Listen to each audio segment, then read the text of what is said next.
As an Aquarian, my presence has often been kind of inflammatory, sometimes divisive, sometimes provocative. But this one really surprised me because it really did not feel like it should have been this big of a deal. I made a TikTok video that went viral, and I had to turn off the comments and practically delete the video because it went so crazy that people started fighting in my comment section.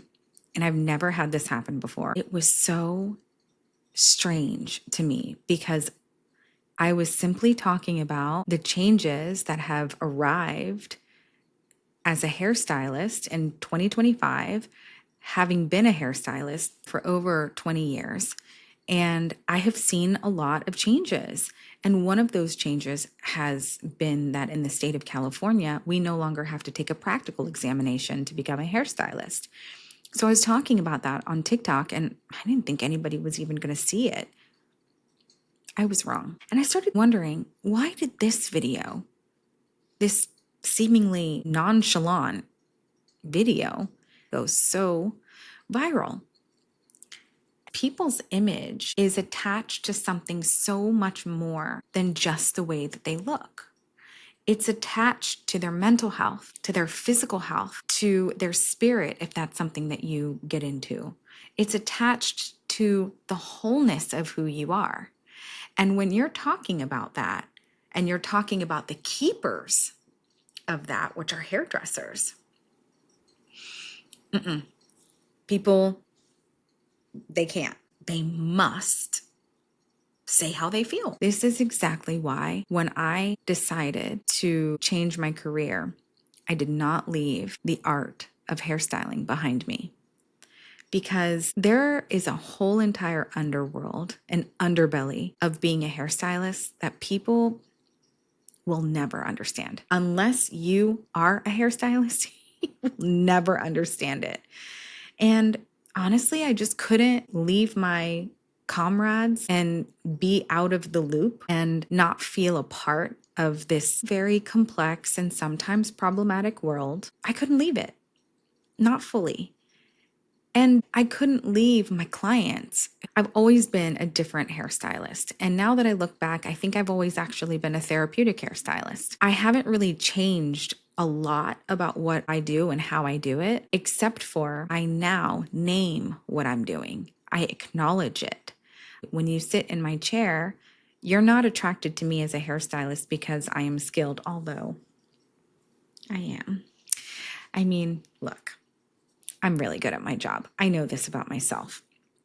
There are not very many things I can say that about, but this is one of them. It's not because I am skilled. It's more than that. It has to do with my intuition. It has to do with my energy. It has to do with how I protect my energy and yours, and how I teach and educate, how I care for the scalp, but mostly how I care for the whole entire person.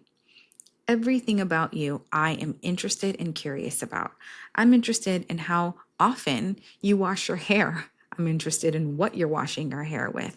I'm interested in your relationship with your hair. How was your relationship with your hair as a child? Did anything weird happen to you and your hair growing up? Do you have anxiety around your hair? Do you express yourself around your image, or do you suppress your image? There's so much information about you based on how you feel about your hair. And I've always acknowledged that as a hairstylist, but I've never actually spoken it out loud, not to my clients. It's been an internal conversation where I'll say, okay, I can see this person is very engaged with themselves. They're looking at themselves, or they're averting their eyes. I notice all of these things. I always have. But now I use them because I have studied the human consciousness and the subconscious. And when I decided whether or not I was going to leave the hair world behind and just be a clinical hypnotherapist, or if I was going to try the harder route and do a little bit of both, I decided that I was going to have to do a lot of this work in my own way, with my own understanding of my hair and my relationship with my hair, and how that relationship is continuing to change and grow, and sharing those things about my own hair journey. I came up with this term a long time ago when I was a teacher of hair school, and I call it Trichic Transference. Basically, what this means is there are people that have this uncontrollable urge. Maybe urge is not the right word. Maybe it's more like impulse. If you're a hairstylist, you already know what I'm talking about. I don't even have to finish the sentence, and you already know what I'm talking about. For some people, it's just such a deep urge that they will stop what they're doing and literally like go grab a pair of scissors like that and just start hacking their hair. Some people will say, I need to change my hair color right now. And they'll go to Sally's Beauty Supply and buy a bunch of bleach and start throwing it all over their hair without knowing what they're doing. And some people, it will happen when they're drinking or when they're getting stoned with their friends or whatever it is. And they're like, oh my gosh, I'm drunk and cut my hair last night. And then I woke up and this is the result. In my experience, starts really young. Like it'll start at teenage years. It'll start to feel like I need to change something, right? I need to explore my image. And some people grow out of it, but some people don't. And as you grow up, this trichic transference starts to change and move and starts to look different. So sometimes people will go through a big breakup and change their hair. Some people are just feeling really stagnant and they can't stop the cycle that they're on. So they say, I'm going to make a big change in my hair. And then in some people, it looks like never changing their hair or always coming back to that same thing that they've always done, where they desperately want to change their hair, but their anxiety or their fear or something hinders the process. And so the work that I do is typically with people who experience trichic transference. I'm not a regular hairstylist. There are a gazillion hairstylists that you can go to that do traditional hair. I am not one of them. I have chosen not to do traditional hair anymore because this is needed.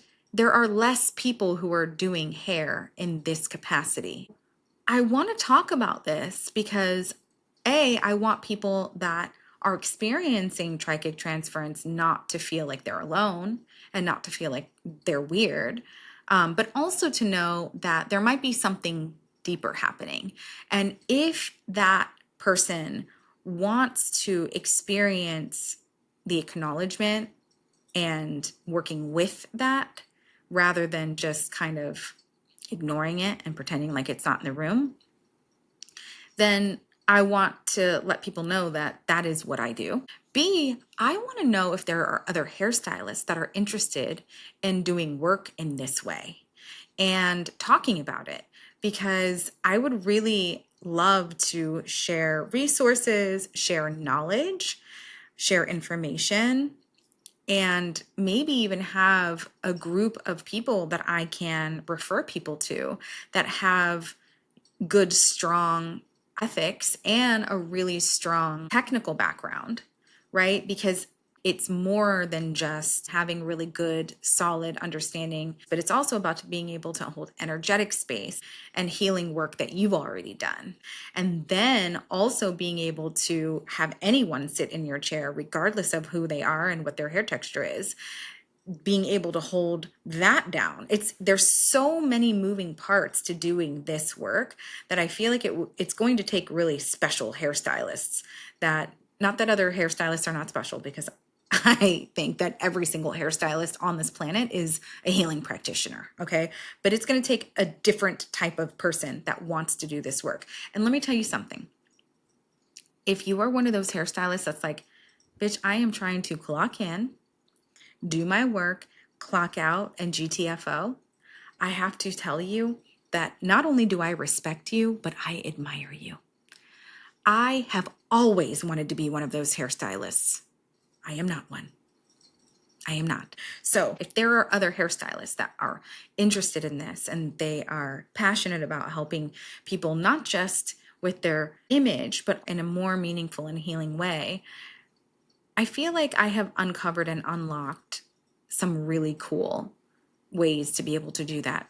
Whether the person is going more indigenous, more spiritual, more mental health, or more subconscious, or more scientific. There's a way that we can show up and meet the person where they are and have more of a therapeutic approach. So I'm coming out to help people understand a little bit more about some of the work that I do, but also some of the work I think a lot of other hairstylists are doing as well in their own way. And I want to know who you are. I want to start conversations around this. So thank you all for being here. Thank you for listening. Thank you for being my friends. And I hope that you are having a beautiful healing journey. Bye.